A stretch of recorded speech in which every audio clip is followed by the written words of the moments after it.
When Susan Boyle first appeared on Britain's Got Talent in 2009, the world witnessed one of the most shocking and unforgettable moments in television history. A quiet woman from a small village in Scotland walked onto the stage, dressed in plain clothes, her hair messy, her movements a little awkward.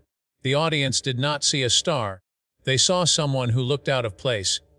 Some people even laughed, others rolled their eyes, and the judges looked at her with doubt written across their faces.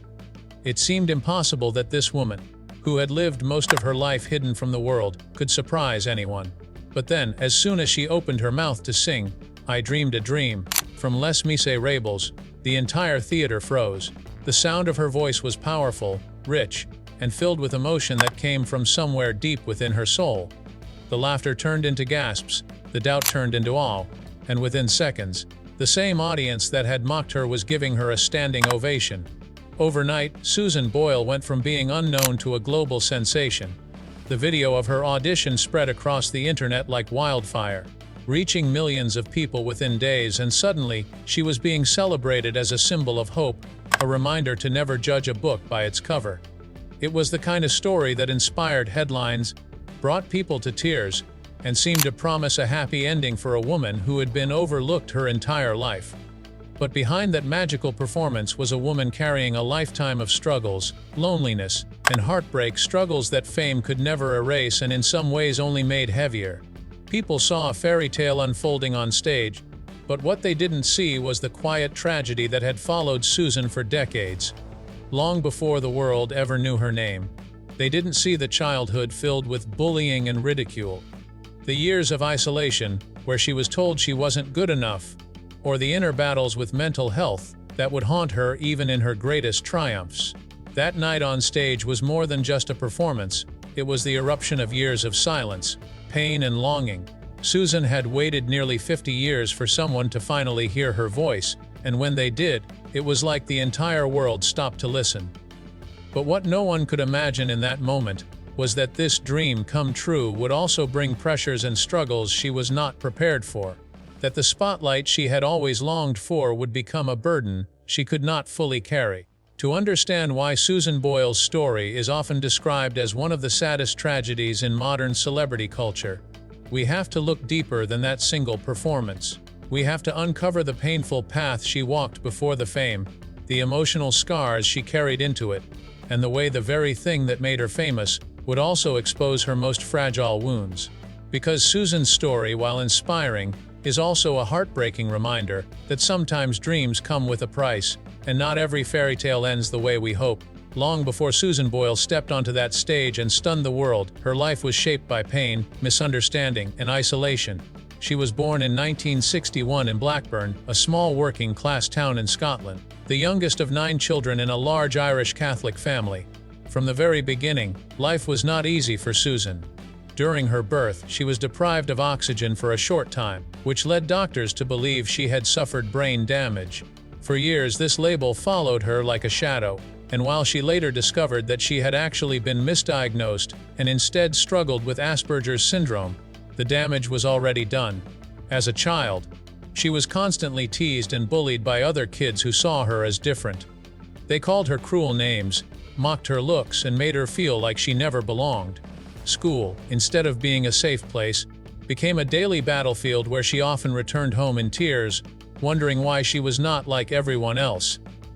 Even teachers underestimated her, dismissing her as someone who would never achieve much in life. These wounds, carved so early, left scars that she would carry for decades.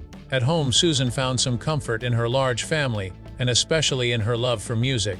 Her mother, Bridget, was a strong influence who recognized that Susan's voice was special, encouraging her to sing in church choirs and local gatherings. Music became her escape, the one place where she could express emotions she struggled to put into words. But even this passion could not shield her from the loneliness that grew deeper as she got older. While her brothers and sisters eventually moved out, married, and started their own lives, Susan remained at home, living with her parents well into adulthood. She became known in her village as the quiet, unmarried woman who cared for her elderly mother, a life that many saw as small and uneventful. For Susan, though, her mother was her anchor, the one person who truly believed in her dream of singing. Yet, the more time passed, the more that dream seemed like a distant fantasy. She auditioned for talent shows, took small singing lessons, and tried to build confidence, but rejection after rejection made her retreat further into herself. And yet, deep inside, Susan never completely let go of hope. She would often tell her mother that one day she would prove to the world that she could be somebody. But as she entered her 40s, with little to show for it except a quiet life of church singing and caring for her pets, the dream felt fragile. The tragedy of her early life was not only in the bullying or the loneliness, but in how the world failed to see the brilliance inside her. For nearly 50 years, Susan Boyle lived in silence, invisible to the world, underestimated by everyone around her. And when her mother passed away in 2007, the loss was devastating. Suddenly, Susan was left completely alone in the family home, grieving the only person who had truly believed in her. It was in this darkness that she faced a choice: retreat into isolation forever, or take one final chance to honor her mother's belief in her.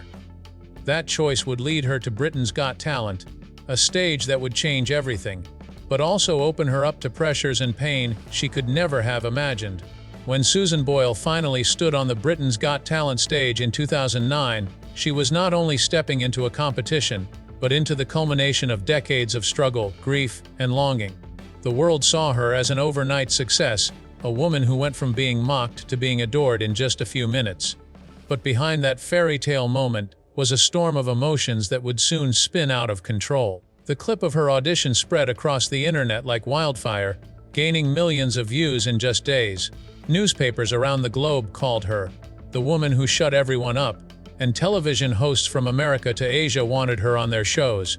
She became a household name almost instantly, with celebrities praising her and the media labeling her a symbol of hope for ordinary people everywhere. It seemed like the kind of miracle Susan had been waiting her whole life for, but the speed and intensity of the fame was something she was not prepared to handle. One day she was living quietly in her small village. The next she was being chased by paparazzi, flown across continents, and asked to relive her emotional story over and over again. For someone who had lived most of her life in isolation, the sudden glare of global attention was overwhelming. Her performances in the competition continued to amaze audiences, and she quickly became the favorite to win. People were not just rooting for her voice, they were rooting for her life story, for the underdog who had suffered in silence for years, and was now finally being celebrated. But the pressure grew heavier with every passing week. Reporters followed her everywhere, tabloids dug into her private life, and every move she made was dissected by strangers who thought they knew her. The competition that had once seemed like a chance for hope began to feel like a battlefield where she had to constantly prove herself. The emotional weight was enormous, and Susan, who already struggled with anxiety and mental health, was reaching her breaking point. By the time the final came around, although she delivered another stunning performance, the pressure had already taken its toll. When she lost to the dance group Diversity, many people were shocked, but for Susan, the bigger shock was how quickly the public's expectations had nearly broken her spirit. In the days following the final, she had what many described as a breakdown, and she had to be taken to a clinic for exhaustion. The woman who had just inspired the world was now in a hospital bed, too overwhelmed to cope with the very dream she had chased for so long. And yet, the story did not end there. Even with her struggles, Susan's debut album, I Dreamed a Dream, became one of the fastest-selling albums of all time, breaking records across the globe. Millions of people bought it, and her voice was played in homes, cars, and radios worldwide. Financially, she had gone from being nearly invisible to becoming a millionaire overnight. But money and fame could not erase the pain she felt inside. For someone like Susan, who had spent her life being underestimated, the love of the world should have been healing. But instead, it came with an unrelenting spotlight that made her feel more vulnerable than ever. The world celebrated her, but at the same time, the world demanded her. And the pressure only deepened her sense of fragility. The tragedy of Susan Boyle was becoming clearer. Fame had given her everything she thought she wanted, but it had also taken away the peace and quiet that had once been her safety. And as her career climbed to heights she never dreamed of, her personal battles only grew darker, setting the stage for the painful years ahead. As Susan Boyle's star continued to rise, the public assumed she was finally living the dream she had always longed for. To many, she was the woman who had overcome a lifetime of bullying and ridicule, and now she was enjoying the rewards of success. But the reality was far more complicated. Fame had placed Susan under a microscope, and every insecurity, every vulnerability, was exposed to the world. Reporters and paparazzi followed her everywhere, whether she was shopping for groceries, walking down the street, or attending events. Strangers who once ignored her now shouted her name, and tabloids invented stories to sell headlines. For someone who had always lived quietly and privately, this constant invasion was unbearable. Susan, who had already struggled with anxiety, found herself slipping deeper into stress and emotional exhaustion. She was diagnosed with Asperger's syndrome in 2013, a condition she had lived with unknowingly her entire life. While the diagnosis finally gave her clarity, it also explained why the chaos of fame had been so crushing. Crowds, interviews, flashing cameras, things other celebrities grew used to, were overwhelming for her, leaving her feeling lost and exposed. On stage, her voice still soared, but off stage, she often broke down. There were reports of Susan becoming distressed in public, sometimes overwhelmed to the point of tears. At one airport, she was seen sobbing after being swarmed by reporters, a moment that revealed just how fragile she truly was beneath the fame. The very audience that had once mocked her appearance now scrutinized her every move, asking questions about her love life, her family, and even her mental state. Tabloids painted her as unstable, and cruel headlines called her the woman who couldn't handle success. What they failed to see was that Susan was fighting battles most people could never imagine. Loneliness haunted her. Despite all the money, all the records sold, she continued to live in the same modest house in Scotland, often alone. She cared deeply for her cats, who became her closest companions, but behind the closed doors of her home, she felt the deep silence of having no partner, no children, and very few close friends. The woman who had once been cheered by millions often went to bed in solitude, her heart aching for a kind of connection she had never truly found. And yet, through all of this, Susan tried to remain strong. She poured her emotions into her music, delivering albums that carried both triumph and sorrow in every note. But the cracks were hard to ignore. Industry insiders whispered that she was too fragile for the pressures of celebrity life, and some critics dismissed her as a one-time phenomenon rather than a lasting star. While her albums sold millions, the spotlight was often less about her music and more about her struggles. Even when she bravely spoke about her Asperger's diagnosis, hoping the world would understand her better, the media twisted it into yet another tragic headline. It seemed as though Susan Boyle could never escape being defined by her sadness, her struggles, and her pain. The tragedy of her life was not only in what she had suffered, but in how the world insisted on seeing her only through the lens of her weaknesses. And as the years passed, it became clear that Susan was still carrying the same burdens she had before fame. Only now, they were magnified by millions of eyes watching her every step. The question that lingered was heartbreaking. Had fame truly given her happiness, or had it simply deepened the loneliness she had endured all along? Today, Susan Boyle remains a name the world will never forget, but her story is not the simple fairy tale many once believed. She is still the woman who stunned the world with her voice, still the symbol of hope for anyone who has ever been underestimated, but her life is also a reminder that fame does not heal old wounds. Even now, she lives quietly in her modest home in Scotland, away from the spotlight she once stepped into so boldly. Neighbors describe her as kind, gentle, and down to earth, a woman who still goes to the same shops, who still prefers the comfort of her community over the glitter of Hollywood. And yet, behind that ordinary life is a woman who has lived through extraordinary highs and devastating lows. Susan has openly admitted that while she is grateful for the opportunities fame brought her, she still struggles with loneliness, with anxiety, and with the scars left from a lifetime of being judged. She once confessed that she has never been kissed, never had a lasting romantic relationship, and sometimes lies awake at night wondering what her life might have been like if things had been different. It is a heartbreaking admission, one that reminds us that even with millions of fans, she has spent much of her life feeling alone. But Susan's tragedy is not without moments of courage. Over the years, she has continued to fight for her place in music, releasing multiple albums, performing for royalty, and even earning Grammy nominations. Her achievements are undeniable, and her voice still carries the same power that once silenced a mocking crowd.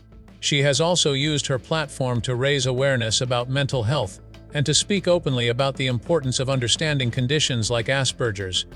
In many ways, Susan Boyle has become a voice not just in music, but for millions of people who feel invisible, misunderstood, or overlooked. And yet, every time her name appears in the news, it is often framed through the lens of sadness. The woman who shocked the world but could never truly escape her pain. This, perhaps, is the real tragedy that Susan Boyle's life, as inspiring as it is, has been defined more by her struggles than by her strength. The story of Susan Boyle forces us to confront uncomfortable truths about fame and about ourselves. We cheered for her when she defied our shallow expectations, but then we turned around and fed the same media machine that exploited her vulnerabilities. We wanted her to be a fairy tale, but in doing so, we ignored the very real human being behind the stage lights. The tragedy of Susan Boyle is not that she failed, because she didn't. It is that we as a society often fail to protect and truly cherish people like her, people who shine brightly despite their pain. And so her story stands as both a triumph and a warning. It teaches us that dreams can come true, but they can also come at a cost. In the end, Susan Boyle remains a woman of extraordinary courage, someone who faced ridicule, loneliness, and crushing pressure, yet still found a way to let her voice be heard. Her life is not the perfect fairy tale, but it is deeply human, filled with beauty, sorrow, strength, and fragility. And perhaps that is why her story touches us so deeply. Because when Susan sang, "I Dreamed a Dream," she wasn't just singing about herself. She was singing for all of us, for every person who has ever felt overlooked, forgotten, or misunderstood. The tragedy of Susan Boyle may be just plain sad, but within that sadness is a lesson we cannot ignore, that true greatness is not about perfection, but about the courage to keep singing, even when the world tries to silence you.